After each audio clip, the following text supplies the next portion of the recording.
The following story has been brought to you by StoriesToInspire.org. Dr. Isengart alluded me to a magnificent story that was written in this week's Yad Ted by Rabbi Hissiger. I want to share with everybody this story.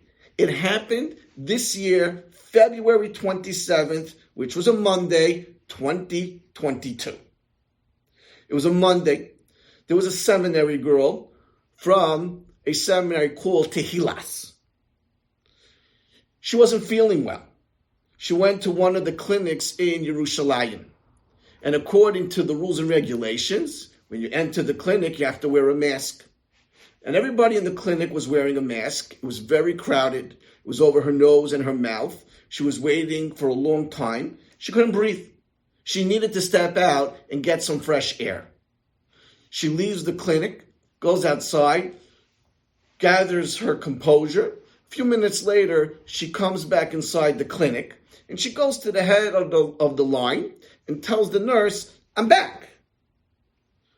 One of the women who's sitting in the room waiting her turn sees this girl walk in, and she thinks that she is just going to the head of the line and skipping the line.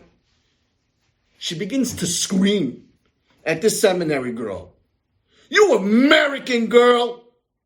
You think you come from America, you could do whatever you want, you could just walk into the clinic and skip the line and go to the head of the line. You spoiled American girl!"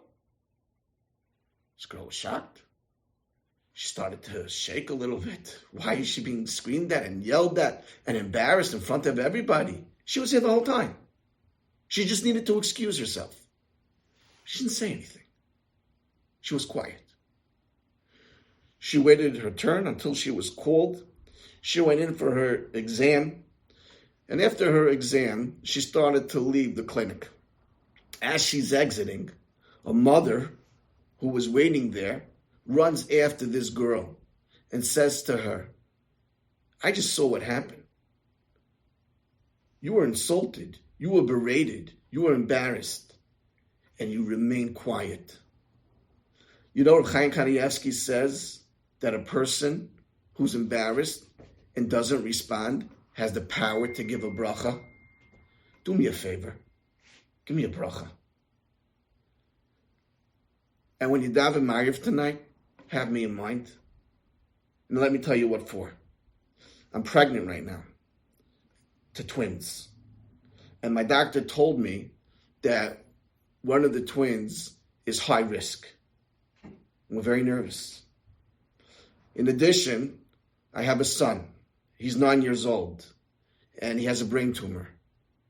And he's starting treatment next week. Give me a bracha. Girl says, "Your son should be healed, and may you be zeichet to healthy baby at the right time." She goes home to her seminary, and she davens Ma'ariv, and has this mother in mind, the baby's in mind, and this sick child. On Motzei Shabbos, February 12th, the phone rings. She had given her phone number to this woman. She asked for it. And she says, "Remember, we met in the clinic on Monday? I just wanted to tell you something. That our son, who's supposed to start his treatments, he went for a test, blood test. They took a scan of his head just to see exactly where to direct the treatments. And when the doctor did the scan, he saw that the brain tumor was gone. Nothing there. I want to thank you for your bracha." And the girl didn't know what to say. All she did was daven.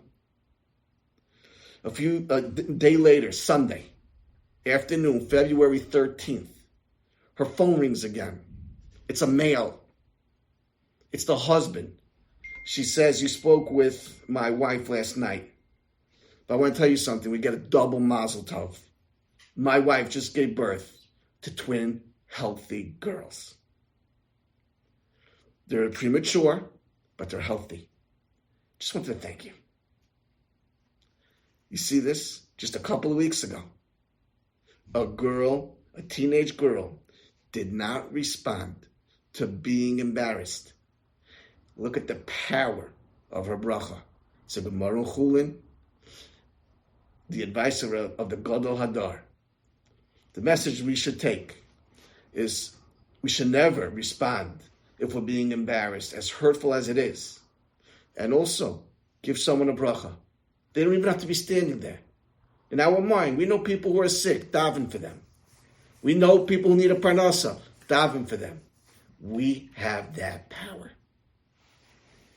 Enjoyed this story? Come again. Bring a friend. StoriesToInspire.org